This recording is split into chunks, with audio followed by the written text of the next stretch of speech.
We are in a real treat today, folks. I'm very excited about our guests. And I just want to say this is sponsored by Iñupiaq, the Participatory Research and Indigenous-led research foundational activity. My co-leads in this are Nicole Herman Mercer, who is with the USGS, one of the Fed leads, and then Cana Uluak Itchuaqiyaq, Virginia Tech, who is presenting today, and she is the non-Fed co-lead. And we're just so proud to have our speakers, and I'd like to have a nice intro. We're very honored to have both with us. So I'd like you to meet Corina Qaaġraq Kramer, an Indigenous community leader and advocate for Iñupiaq culture and youth. Corina has an intuitive skill for building relationships within rural communities and understanding the needs and capabilities of her people. Building relationships with rural communities and understanding needs of capabilities. I'm so nervous. I'm sorry, folks. I've just been really excited about this. So I'm going to settle down. We're all going to settle down and just really enjoy this together and speak from the heart, as I've learned. Living and working in rural Arctic, she has made positive impacts on countless lives.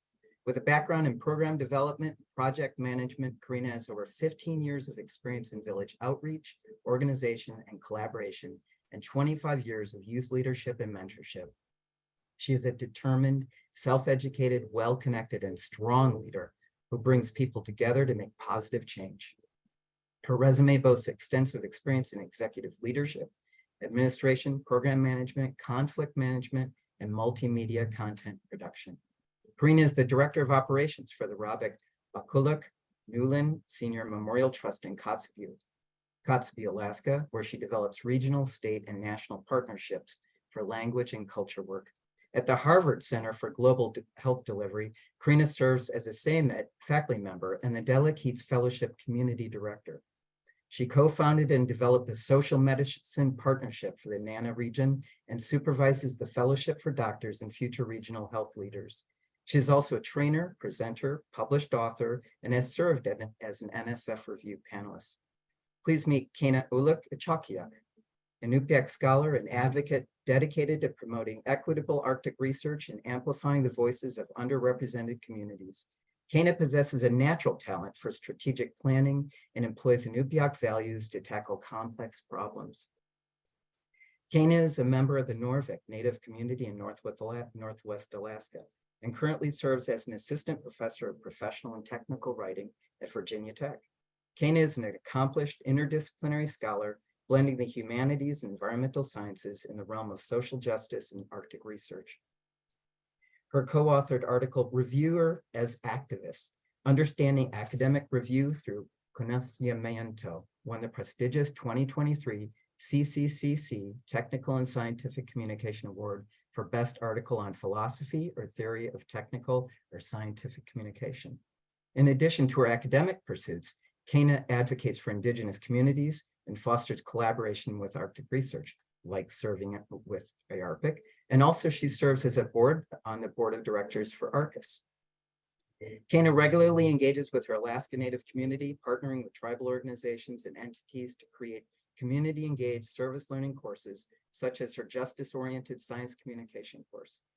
Cana aims to bridge gaps between academia and Indigenous communities and fosters collaboration between the humanities and the sciences. On a personal note, I first met Cana and Corina when they gave a talk. I was invited to go to the rematriation talk that they gave at Virginia Tech, and I was blown away. I've worked in Alaskan communities in the YK Delta for decades, and I was blown away by their work, first because I was relieved, to be honest, as a scientist, a white scientist, a colonially trained white scientist, working among Alaska Native communities, local members, and leadership. I was relieved that I had done some things okay over the years. And I think what was best about what I've learned from and unlearned, as Cana has talked about, is what I was inspired to do better and to change. We talk a lot about boundary spanners now. And this is a really interesting concept that has been around for many, many, many years in different labels, old wine, new skins. And what I really love about Cana and Corina is that their work boundary spanners are not just translators, although that is very important, mediators. They're entrepreneurs that create, right? There's a creative force in doing this in a valuable way. And this is what they do together. And so I'm inspired by this, both the bridges that they're working to create, both methodologically, through values, and theoretically, through heart, but also they are creating boundaries, or as we say, guardrails to work as we work together. And as we do this together, community members, locals, Indigenous leaders, what we also want to understand is that we want to create space for partnership, for working together. And we also want to create space for Indigenous-led work. And this is what we're learning to do together through relationship. And so I am so pleased to introduce my colleagues and my friends, and just really looking forward to this talk. Please, Corina and Cana. Thank you so much for that kind and lovely introduction. I'm going to share my screen. Can everybody see this okay? Yes, it looks great. Okay, great. So number one, I want to say hello and welcome to all the Iñupiaq. I see a lot of Iñupiaq in the house today, so I'm so glad to see a lot of people from the Nana region and beyond, and from Alaska here today. So thank you so much for showing up, everybody. My name is Cana Uluak Itchuaqiyaq. I was born in Kotzebue. My parents are Gladys and Caleb Pungawi, and my grandparents are Alfred and Hannah Wells from Norvik. And I am an assistant professor at Virginia Tech. My name is Corina Kramer, and I live in Kotzebue. And as Liam graciously introduced us, I'm the Director of Operations at Aqqaluk Trust. And I share the same lineage as Cana, so from Norvik. We are sisters. So we are from Kotzebue, Alaska, where Corina lives and where I was born and where I was luckily enough to bring forward a child into this world. You can see this white arrow pointing to Kotzebue, Alaska in the Northwest Arctic region, or the Nana region in Alaska. And you can see it's one little spot and you see a whole lot of red on this, this image of Inuit Nunat. And that is for us to remember that this perspective that we're sharing today is an Iñupiaq perspective. We're going to talk about the Iñupiaq, our values. And I want to make sure that it's clear to everyone here that Inuit Nunat and Alaska, right, we have a lot of different cultures and values that exist within this space, and that you really need to build relationships with Arctic communities to learn about their values, their own boundaries. And we are just expressing what we know from our own culture and values today. And just about 60 miles northeast of that little arrow in Kotzebue, you'll see where our family comes from, and that's Norvik, Alaska. And in the pictures, you'll see our family. In the black and white picture on the left is from around 1950s near Norvik. And in it, you can see Cana's namesake, our Anna grandmother, Ulok, in the center of the photo. And Ulok is holding our Auntie Quinyak, Lydia. And next to her in the right corner of the photo is our mom, Iñupiaq, smiling and looking really cute. She is cute. The sepia photo on the right, it was taken around 1925 in Kotzebue, Alaska, at a church gathering that they had there. And in it, you can see our great grandmother Iñupiaq and great grandfather Itchuaqiyaq, which is where I get my last name from, and Qaaġraq, the little boy. That is our grandfather as a little child, and that is Corina's namesake. He was the backbone of the family, so I kind of have to take that character along with him. So, and then this photo is of our mom and dad.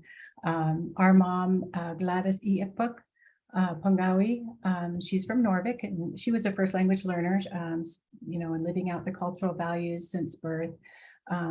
And she went to boarding school, so she went to Chemawa Indian School in Salem, Oregon. And she really has been our elder guide along with us as we've kind of grown into our professional lives. And in her own career, she was retired as the Chief Operating Officer of our Native Corporation. And on the right-hand side, you can see our dad, Caleb Lumen. He is Siberian Iñupiaq from St. Lawrence Island in Savunga, the small village on St. Lawrence Island in the Bering Sea. And we were lucky enough as kids, when he married our mom, he adopted us all, lots of kids that came in, and that our lives were changed by him. He was a very loving and humble man. And, you know, while our mom taught us about who we were as Iñupiaq, he taught us to embrace that knowing who we are is a source of strength for us and a source of decision-making for us, and for us to value that. He also taught us about subsistence. You know, our family was really strong in subsistence. So our generation and even our children, he was able to take out into the country, and we did a ton of subsistence work together. And it was a beautiful way to grow up. And as a professional for himself, you know, he was an Indigenous leader in Arctic research. He did a lot of seabird surveys. He did a lot of advocacy. And the biggest thing that he advocated for was that Indigenous people need to have a seat at the table and a voice when it comes to Arctic research and anything that is decision making that is going to affect our people and our ways of life. So whether or not he was on the Marine Mammal Commission for the United States or the president of ICC, he was always advocating for our people and our way of life. And it's just been such an honor to kind of, with both of our parents, to move their work into our generation. So as you can see, as Cana mentioned, here are our Iñupiaq values. And these are the core values that our ancestors identified as things that we need to live by to not only survive, but thrive in our area. And they're still very important to our people. These values allowed us to live in harmony with each other and the land for thousands of years. And you can see when looking at these values, you know, I've categorized them in little clusters, but basically they're about taking care of each other, taking care of the land, living in community with each other, and listening to the generations previous and bringing hope to the generations in the future. And that is the work that we want to do. We had the privilege of growing up, like I said, in the strong Native family. Oh yeah, this is so cute. This is us as babies. So we had this privilege of growing up on our land, right? We realized that is a privilege of growing up in a strong and healthy family in our communities. And we had this strong connection to our land and our values growing up. Even when we would, you know, move to different places, we always knew who we were. And since we were little girls, you know, we grew up knowing we were Iñupiaq, and how our values and embodying our values were part of being Iñupiaq. So this is Corina as a little girl in front of the Norvik Friends Church in Norvik. And then here's me as a little girl about the same age, but you know, different years. And we're both wearing parkies that our mama made. And as you can see, we grew up and kind of went our separate ways. And professionally, I became director of operations at Aqqaluk Trust. Cana went off and got her PhD and became the assistant professor in the English department at Virginia Tech.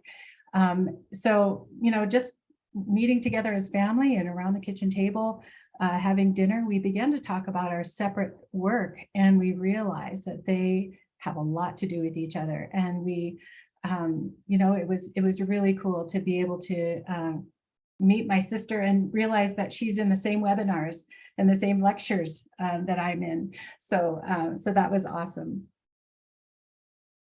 And so first off, I'll address what Corina was just saying, you know, in a second, but I want to share with you, you know, through these conversations that Corina and I had over the years, eventually we used that information to create this pathway of equitable community partnerships.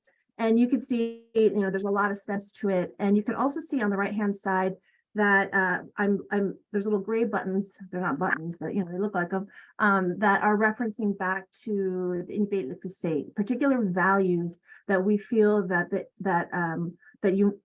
this part of the path we particularly have to embody. Now, I'm not going to go into as we discuss this pathway, I'm not going to go into each value just for the sake of time, but I want just to always reference our work and the way we are thinking and making sense of the world, and even Arctic research, that the Iñupiaq, right, is a great lens from which to think about and have guide us as we move towards the future. So, I've been thinking about the Iñupiaq as part of my scholarly work since the beginning of my undergraduate career. Years ago, I started college in 1994, and it took me 12 years to get my undergraduate degree. But every, because I would go I would do the thing that happens. But Aqqaluk Trust, where Corina works, they have an education program, and they supported me every year, every time I went. But what I had to do to apply every year was to write a little essay about how the Iñupiaq, like what I want to do in my career and what I'm studying, how it relates to the Iñupiaq, and how what my career goals were, how they could help our people. And so from very early on in my academic career, I never knew I was going to be a professor. I've always thought about the Iñupiaq as a guiding, a pathway for me as I think about the work that is to come for me.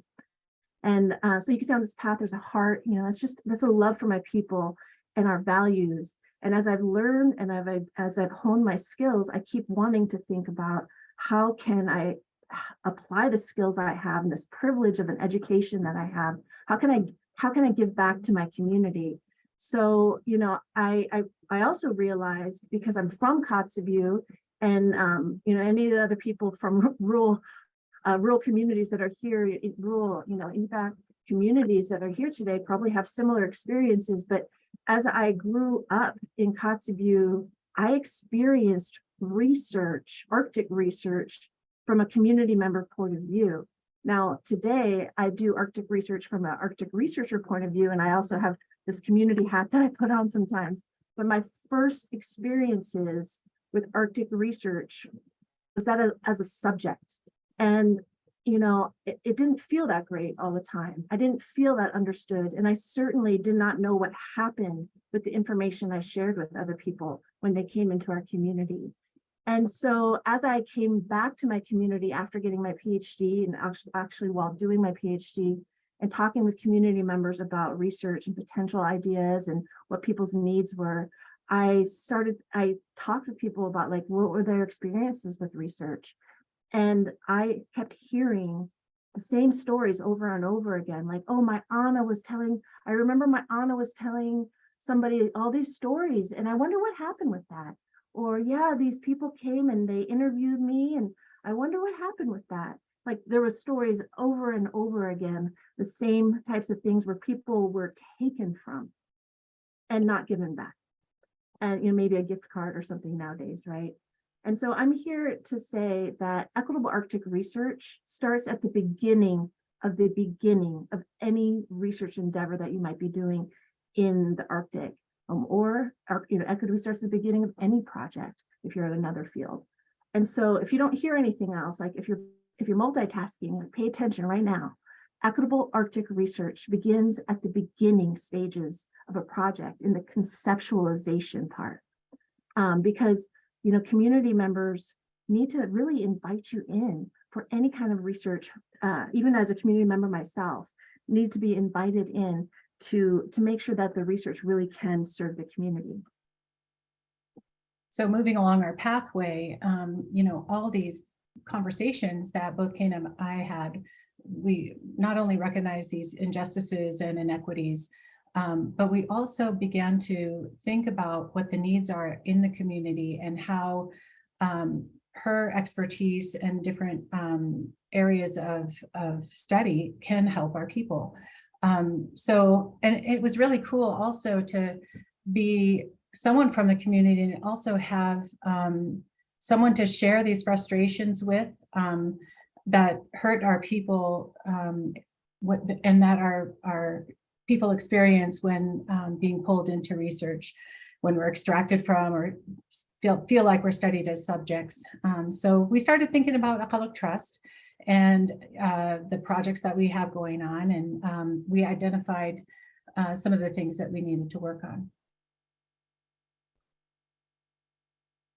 So what was our need?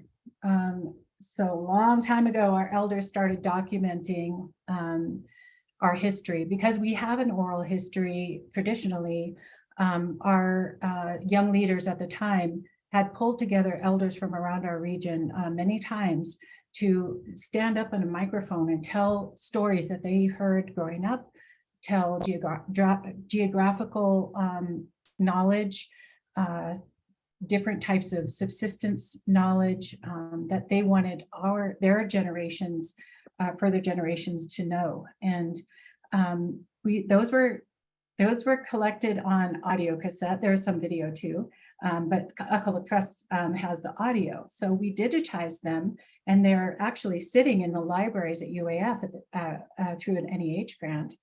But what's on them? And so we also noticed that there are tons of cultural and tribal history that exists all over our region and elsewhere, in places that might be at risk for deterioration and loss. And we need to make sure that we preserve these collections and make them accessible to our tribe. Which is really what they're meant for, right? That's why our elders got together, was to share to the future. So as you know, as we came up with this idea together, started thinking about Aqqaluk Trust's interests, right? That still didn't mean that I was invited into this research project. You know, we needed to think clearly whether or not I was the right fit for the community in this project. Yeah, I mean, you're my sister, but you also represent something that, you know, I usually kind of shy away from. So, so we learned through conversation that our goals for our people aligned. We learned that we also had complementary skills and resources. And after a lot of discussion, we decided to partner together on what we called the Rematriation Project. And we had to evaluate whether this project idea and partnering Cana met both the community and her academic needs.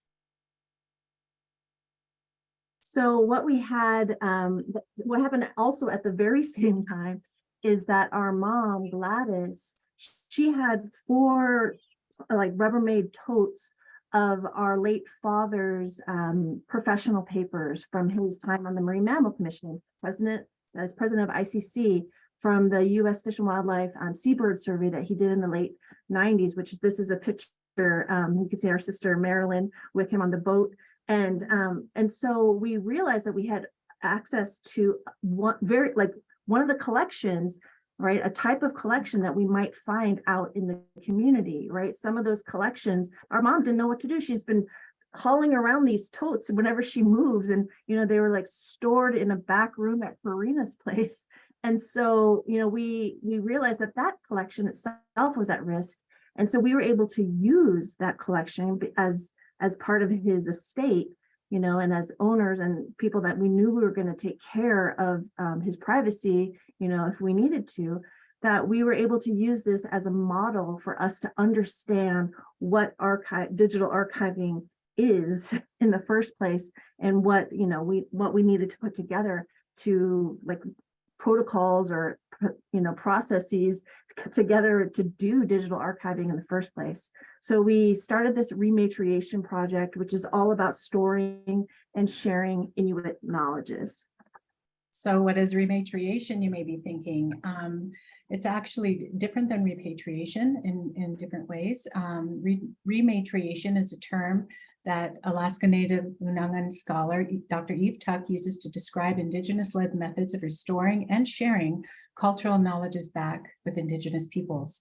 Rematriation's goal is to respectfully and equitably help Indigenous communities access, engage, and preserve cultural knowledge to fulfill their self-determined needs and goals. In other words, Sorry. In other words, rematriation means getting our knowledges back to our community in ways that are useful to the community, even beyond the scope of research projects, with interest included. Because when we do this, it brings better engagement, outcomes, and a sense of ownership to the community. And we'll explain a little bit later what interest included means. So after discussing the needs and goals of the community, you know, when it came to these archives, these collections that existed in the community, and then looking at our skills and our resources, I'm a technical communication and rhetoric scholar. I am not a digital archivist, not a librarian, although I would wish if I go back to school, I'd go to library school. That's dope. And you know, so I realized, wow, there are like whole fields out there that do this kind of work.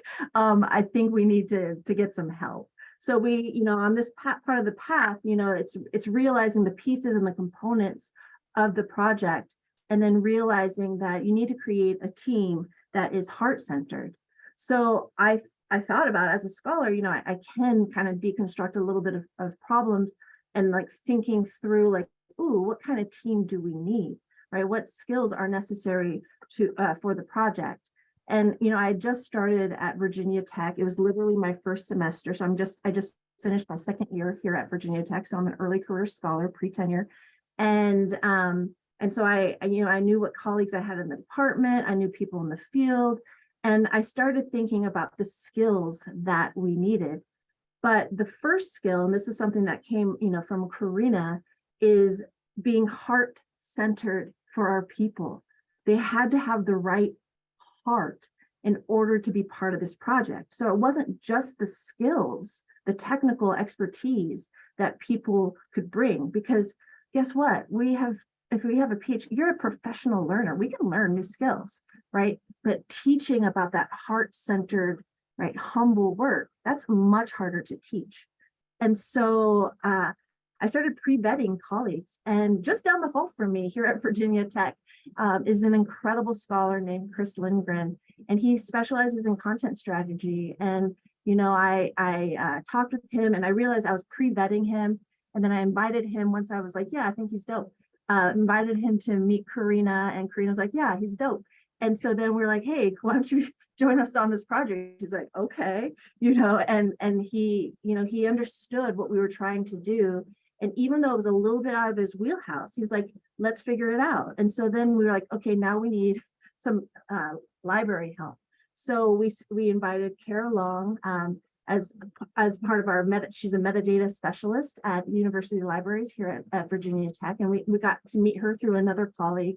And same thing, Chris and I talked with Kara, and I talked with Kara, and did that pre-vetting work, like seeing where her heart is. And, you know, I got to meet a bunch of her colleagues who were like, she's amazing, you know, and it's true, she is. And so then she met with Corina. And, you know, we had this like back channel thing. Kara, I don't know if you're here, but we had this back channel thing where Chris and I and Corina, we met before, and we're like, okay, what we're going to do is, you know, Corina told us, okay, don't say anything to her about joining the team. I want to invite her once I realize whether or not she's a good fit for us. And so Chris and I were talking and asking her about these things. And eventually Corina said, hey, Kara, I'd like to welcome you and invite you into this research project. Would you, you know, like to join us? And, you know, that work really set Corina up as the leader of our project from the beginning, in the conceptualization of the project with all of us. And that was such an important part of this pathway for us as scholars. So we started coming up with its initial goals for the rematriation project. And we had these 4 initial goals. And when I say initial, you should, you know, that's underlined for a reason. But those goals were to digitize and catalog tribal materials, so papers, videos, photos, right, that we had in the Caleb Pungawi collection that could serve as a model for digital archiving in general.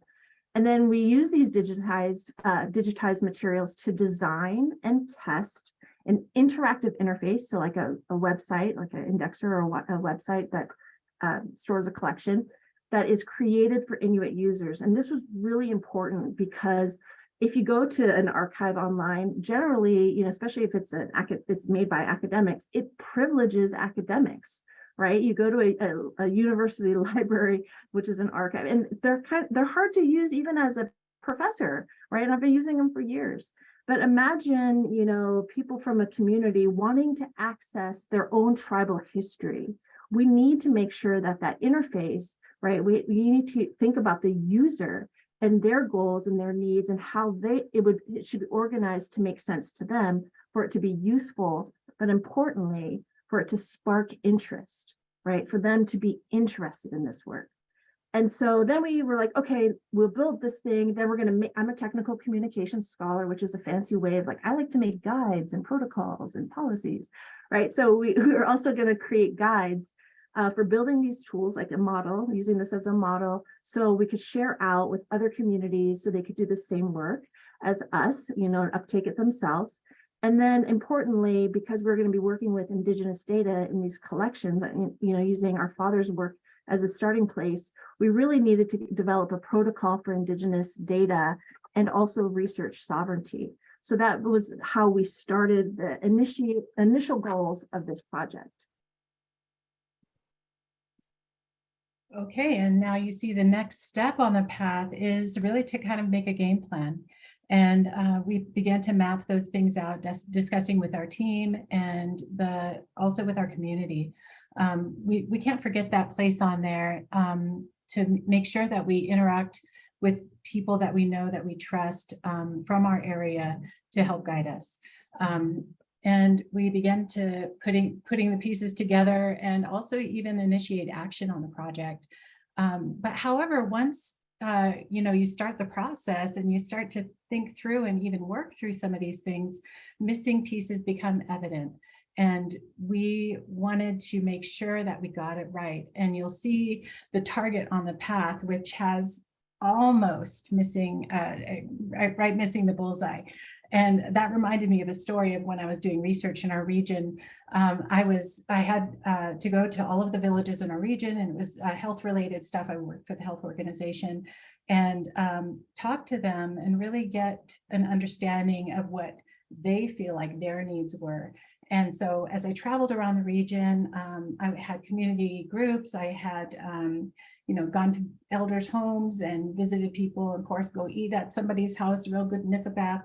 And then the last village I went to, the eldest, I had this community meeting and sat there for a couple of hours. And honestly, by that time, I felt like I really knew what was going on. I felt like I'm hitting it right there, and what the plans are of what we're going to do. And it was real interesting because the eldest elder of the village was sitting there the whole time, just quiet, listening patiently. And at the very end of the meeting, he asked his daughters to help him stand up.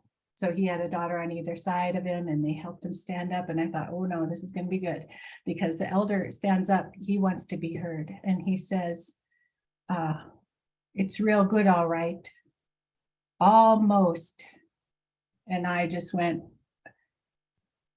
well, what am I missing? Like, what? Almost what? Well, I happened to bring jelly and fish, smoked salmon strips, with me. And that evening I went to his house and I had coffee with him, and we really just talked. I didn't want to ask him about that, but I wanted to get to know him more and have him get to know me more. And, it took a lot of thought of what he meant by that. And it kind of, hit a place inside like, man, I sure put a lot of work into this one, and it's not quite right. And so I had to go back to a different place, and that's what came, it was a good start. Yeah, it was for our own project. It was a good start. But it was an almost. And this almost trajectory, a lot of times when it happens in research, you're kind of down the line and you've got if you just started off with your first idea, right? And you're like, yeah, and someone's like gives you some validation, oh, let's get a grant. Oh, that's second validation. Then you're kind of stuck with a plan. So those kind of almosts are can be really hard to hear. And at this point, we had not gone after really any grants. We had some philanthropy funds that were really generously given to this project to get us started.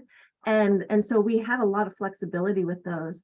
So that almost trajectory meant that we needed to rethink our project. We needed to rethink our team and go back to the drawing board. So you could see the reset button, right? Going back to the light bulb, the orange light bulb with the puzzle pieces. And so we had to go back. And that was even though, you know, we hadn't been committed to a plan. We've been working at that point, maybe 8 months. So it was kind of a scary thing to hear that, because it just felt a little like, oh, I'm uncertain about what we're going to do now. And how that happened, or like how we heard the almost was, so Carol Long, our metadata specialist on our team, you know, I was up in Kotzebue, I was at my mom's house, and I was like laying on the bed in my mom's bedroom, and I was on a Zoom with Kara. We were talking about our project, and we were about to fill out a grant proposal for a $500,000 grant, because we're like, we're ready, we're gonna do this, you know, and we were scheming. And man, we thought we were writing the little things, you know, the objectives and the actions, and we're like, yeah, woo. And we thought we just had it, kind of like what Corina felt, you know, in that village. And we're like, yeah, we're just patting ourselves on the back and really excited, or at least I was. And Corina, I guess it was lunch hour or something, and Corina must have been listening at the door, and she was just kind of, hey, because my mom lives in the same building as Corina. And Corina walks into the room and into the Zoom screen and says, hi, Kara. And then basically says to us, that's not going to work. And we were like, at least I was, because I was really, you know, thinking that I knew exactly what to do. And to hear not even almost, but that's not going to work is pretty tough. Yeah, so, and I got to say, from a community standpoint, after seeing all of the heart, passion, work, and effort that people with this type of expertise has put into it, it was difficult to go, and actually took a lot of courage to go and bring that thought to our team that, wait a minute, we're missing something here. And it was really important that our team listened, because we needed to make sure that this project and all the effort and resources we poured into it would actually serve the needs of the people and be sustainable. And what we were missing was that we can map out archival information, we can upload pictures and do metadata and make it accessible to our team. But how are we going to make this sustainable for our people? Are we always going to have to hire PhD students or PhDs to come out and help us archive? And so I asked the question, can me, with really an 8th grade Western education, can I do it? Can I upload things and learn how to whatever? And they were like, heck yeah, you can do it. So I was like, all right, let's figure it out. And so what does it mean? Interest included. And this is what it means. It means it needs to be successful. And when I say successful, my definition of success does not mean that we're meeting the and complying with the different types of thing for the grant, or, you know, that my academic success or my job description is all, you know, I'm meeting all the marks of it. My definition of success is when the people in my area or in my scope of work, in the deepest and darkest and most hurting places, actually experience my work, even if they don't know where it came from, but they experience empowerment, back to their culture, feeling and knowing and being proud of who they are as Iñupiaq. Starting to speak their language, really passing down the information again to our generations. To me, that's my definition of success. And when we have even just a little bit off, you know, in the beginning it's just a little bit, but what happens later on when you're 3 or 5 years down the line with a grant and you're trying just to comply at this point, and the people aren't experiencing the benefits of your work. And so to me, that's what it means as interest included, making sure that the needs are, that we're working toward the needs and it's sustainable, and that it can serve as a building block for our people to address other needs and goals that we may have. As a researcher who wants to build trust and long-term relationships, this is essential. So when our team was told this almost trajectory, we really needed to reflect on our goals and make sure that we had our priorities straight. And like Corina was saying, you know, can I do this archiving work? And we're like, yes. So what we needed to do was create a pathway for community members to, in a curriculum, right, to learn about the digital literacies, the data literacies, the basic skills, even just like to the point of using a spreadsheet, right, to make sure that they learn those skills so we can work a one-on-one with some of those people or like in small groups, but not only just train them to do the task, right, because that's just a couple people. We need to train them to train others to do the task, right? That's really where the empowerment is, because then they become like teachers, right? They help uplift other people up and learn skills that can not only, you know, help our community with digital archiving, but are like, you know, job skills that can be used for their own betterment as individuals as well.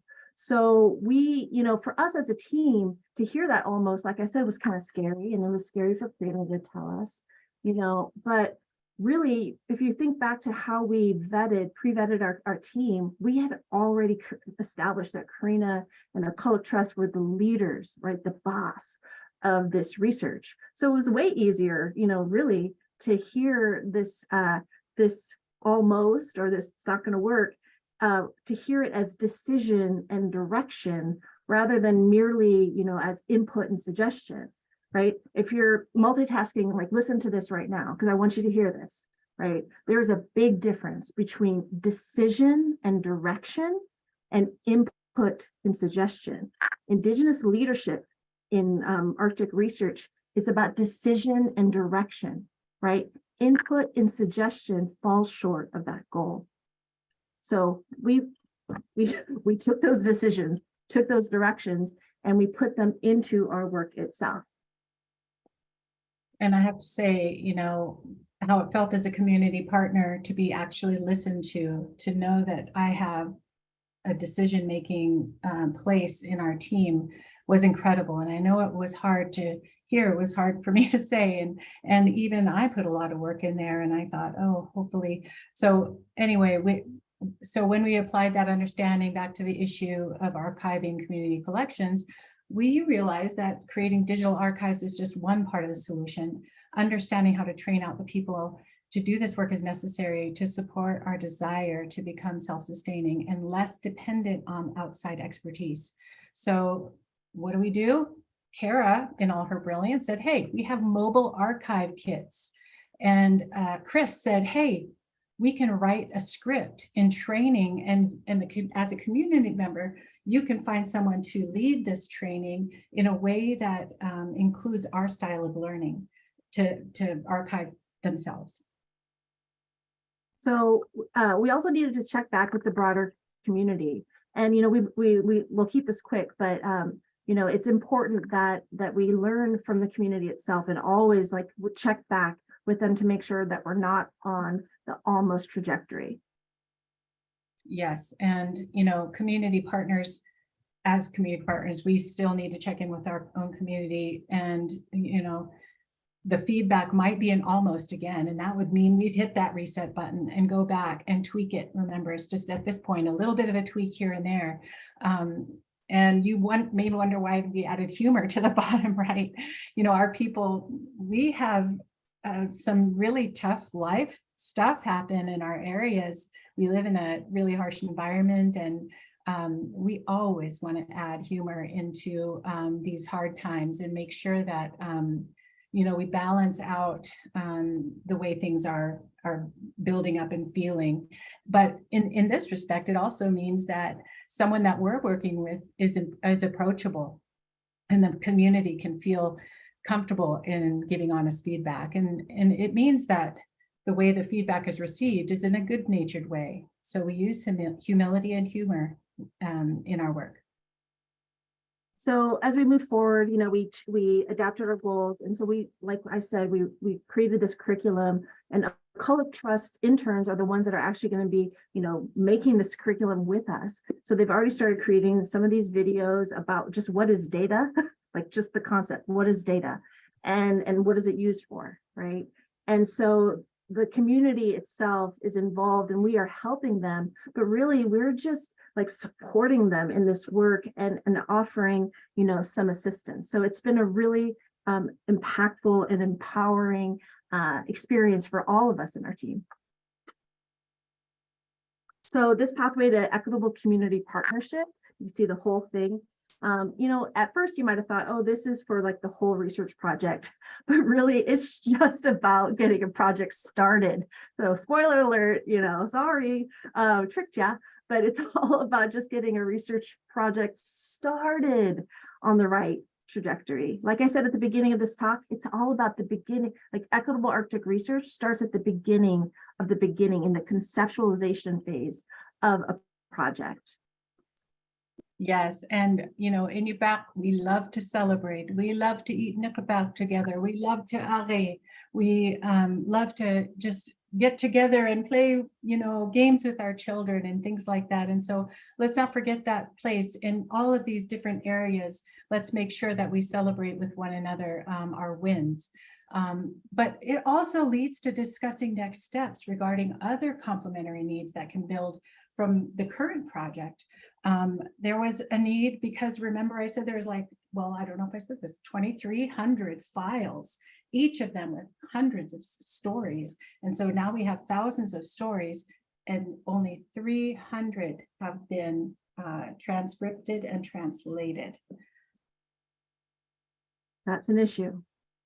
So we came up with a new set of problems based on that it could be a secondary project that we can work together, because thinking about our elders are, you know, in retirement, and they're, you know, 70 years and older, and not physically able to complete these translations themselves from English or from Iñupiaq to an audio to transcribing it, then to translate it. It's a lot of work.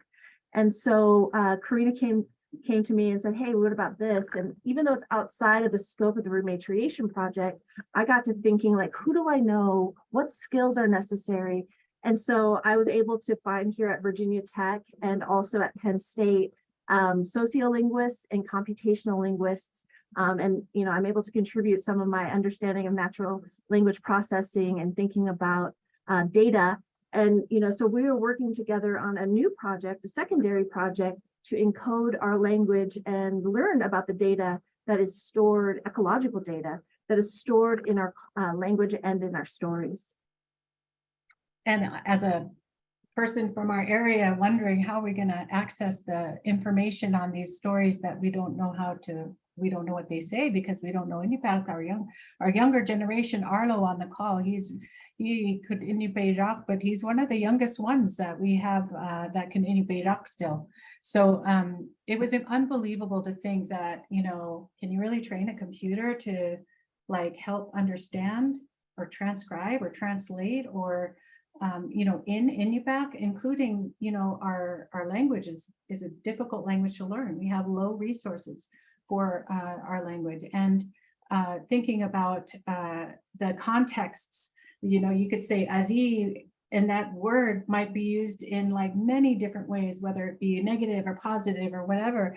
And I'm just like, I was blown away to think that this can actually happen. And I mean, Cana just last week showed me the chat G something, I don't know, but it's just crazy to think, you know, of the technology that we have now and how we can use these types of things to help us. So we're going to celebrate with you now. Here's Aqqaluk, bowhead whale. And even though it's virtual, I invite you to join in celebrating how equity can lead to true innovations in Arctic research. And we're really glad you're here. It's good to know that you care about working with Indigenous communities on research in the right way. And we want to celebrate you, and we want to celebrate with you. So just my closing comment, I guess you could say, is you may ask why we need to put all this time, this effort, this money into changing the way we do things. I see something in the chat about what are funders doing. And Funders are listening. I'm seeing it right now that funders are listening to making these adjustments as well. I'm hoping. So you may ask why, but my answer to you is asking you back a question. How much time and effort and money have already been put into projects that ultimately miss the mark? As Cana said, stop what you're doing if you're multitasking. How much time and effort and money have already been put into research projects that ultimately miss the mark? It's worth it to go back and hit reset buttons and listen to the communities and allow them to direct and lead. And this adjustment in how we approach Indigenous partnerships and research will change the trajectory and outcomes of future research in the Arctic. So to help you with that, we would like to share some resources with you to get you started. So we created the Equitable Arctic Research, a guide to innovation. It's a 12-page guide, and it just gives you 10 tactics to get you started. It's free. You can download it at respectfulresearch.com/ear guide. So Equitable Arctic Research ear. Sorry, I can't help myself. So you can check that out at that link. And then also for fun, because we like to have fun, right? Equity is fun. You can take this quiz. It just dropped today officially, and it's the Which Arctic Research Superhero Are You? And you can take that quiz at respectfulresearch.com/ear quiz. And it looks like Liz put those links in the chat. And speaking of chat, I know that there are lots of questions. We want to say Iñupiaq, our contact information on the slide. As Liam knows, the first time we did this talk, it was 90 minutes because we had to comply with the talk or amount of time you got to do it at VT. So we don't have a whole lot of time for questions, but we would like to open it up. And we thank you so much for your time today. That was just wonderful. Thank you so much, both of you. And I just want to put a plug in. I took a pre of the survey and do that survey. It is just brilliant. And the research handbook is just so helpful. So we have some questions, but I want to turn to Larry. Did you have a question, Larry? You have your hand up? Yes, thank you. Thank you very much. And thanks, Cana, Corina. That was a wonderful presentation. So I really very much appreciate the approach that you're taking to promote and using and sharing Indigenous knowledge, and particularly Indigenous leadership and research. I knew your father, Caleb, and interacted with him many times in the 80s and 90s. And I never met your mother, but remember Caleb speaking fondly of Gladys. And so I sincerely admire your family. And it was a great loss. It was a loss for the Arctic research community when Caleb passed away. As you described, Caleb was a passionate advocate for Indigenous values and Indigenous roles in research. And it really makes my heart soar just to see that you've grown into the people he really wanted you to be. So you've really picked up on his advocacy and his energy and his eloquence. I have one question for you, though. I guess as far as Caleb always worked to promote education and advancement of Indigenous youth. Can you talk in just a minute about what this program does to advance Indigenous youth? I can take that question because at Aqqaluk Trust, I realized not only did we have lots and lots of potential leaders in our region that were young, and I also needed workers. I needed to have interns to help us do all of the language and cultural works that we needed. And I wanted to really help them to understand who they were as Iñupiaq, and being able to integrate our value systems into the Western workplace. And so I developed something called Leadership Through Generations Project, and that's a youth leadership full-time internship. So we do have 3 cohorts a year, but it's not just in the summer. We go all year long. We want to be friendly to the people going to college. So we do a spring, a summer, and a fall, and we have them working on many of these types of things. In fact, right now we have them transcribing the 300 transcribed and translated for not only the rematriation project, but the coding project as well. Cool. Thank you. That's terrific. And we have 1 minute, so I think we'll wrap this up. There are some questions and maybe can get back. this has just been brilliant. And I want to thank IARPC. I want to thank our speakers, Corina and Cana, and Larry for leading IARPC, and generally the federal space. You know, I'm pretty new to the federal space too, and federal agencies are taking this seriously, this relationship building and ethical research. And I'm just so grateful to be part of that now. And just a big hand to our speakers, please, Cana and Corina, and thank you to the IARPC staff, Liz and others who helped us bring forward this. And Cana, Corina, any final thoughts you'd like to share with the audience? Let me start. I will just say I'm excited for our future. I'm excited to see what these types, I mean, we're not the only ones talking like this. We're one of many in our Inuit Nanak. And so the tide is turning, and I'm excited for our future. And if your question, I'm sorry, we didn't get to questions really, but you can find our contact at respectfulresearch.com. And there's a contact thing, and you can there's a bunch of ways to get a hold of us there and ask your question directly to us. We'd love that. Brilliant. Thank you everyone for joining us. And again, thank you IARPC, and Corina and Cana, thank you so much for sharing your wisdom and what you're teaching us all. Thank you. Thanks everybody. Thank you again. And yeah, this recording will be posted in case you have colleagues that missed it. I put the links in the chat. So thank you all for joining us. And Cana and Corina, thank you so much for a fantastic presentation. Have a great day, everyone.